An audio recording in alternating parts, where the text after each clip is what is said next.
নফস বলছে গুনাহ করার জন্য আমি গুনাহ করছি, নফস বলছে রোজা না রাখার জন্য রোজা রাখি নাই, নফস বলছে নামাজ পড়ো না নামাজ পড়ি নাই, নফস বলছে জিনা করো জিনা করছি, নফস বলছে মিথ্যা কথা বলো আমি মিথ্যা কথা বলছি, নফস বলছে তুমি খারাপ পথে চলো আমি সেই খারাপ পথে চলছি।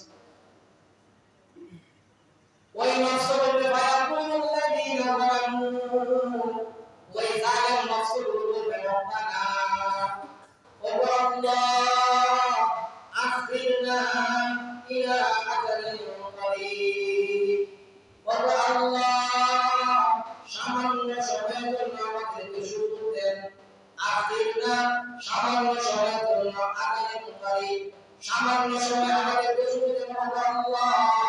সামান্য সময় আমাদেরকে সুযোগ দিলে আমি আপনাদের কথা শুনব।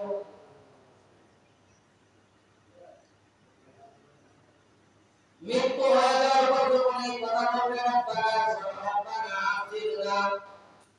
ও আল্লাহ সামান্য সুযোগ আমাদেরকে দেন,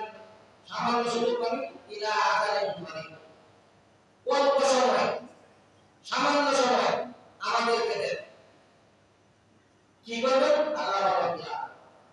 সামান্য সময় কেন বলনা চায়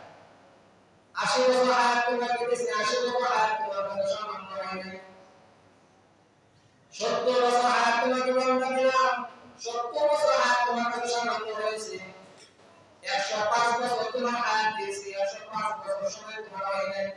এখন তুমি মৃত্যু হয়ে যাওয়ার পর তুমি আমার কাছে ইলা আজালিন করিব, সামান্য সময় তুমি আমার কাছে চাও।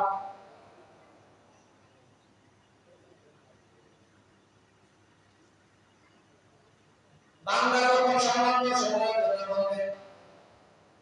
আল্লাহ তাআলা বলবেন সামান্য সময় দিয়ে তুমি বান্দা কি করবা, তোমার তো লম্বা এক সময় গেছে, লম্বা এক জিন্দেগি তোমাকে দিয়েছিলাম বান্দা, এই লম্বা জিন্দেগি তুমি বের হয়েছো বাইরে করেছো, অতিবাহিত করছো, সামান্য সময় তুমি কি করবা। বান্দা বলে নজির দাওয়াতাকা ও আল্লাহ সামান্য সময়,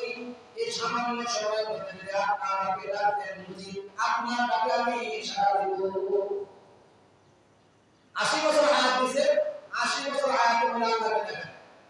এখন বলতেছে ইলা আজালিন করিব, সামান্য সময় আপনি আমাকে দেন, এই সামান্য সময় যদি আপনি আমাকে ডাকেন বুঝি দাওয়াতটা আপনি আমাকে ডাক দিল, ওই ডাকের সাথে সাথে আমি সাড়া দিব। সূরা চুরি করার পর আদালতে কাজ করে যখন চুরি বলে আমি চুরি করেছি, মহামান্য আদালত